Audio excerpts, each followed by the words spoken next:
ಚೆಲುವೆ ಆರು ಕಾಲ ಗೊತ್ತಾ ಚೆಲುವ ಹೇಳಿಬಿಟ್ಟರೆ ಕೇಳಬಲ್ಲೆ ಮನಸ್ಸು ಕೊಟ್ಟರೆ ಹೇಳಬಲ್ಲೆ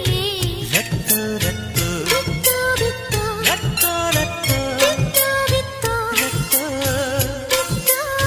ಬಿತ್ತು ರತ್ತು ಯಾರು ಕಾಣದ ಸಪ್ತ ಸಾಗರ ಗೊತ್ತಾ ಚೆಲುವೆ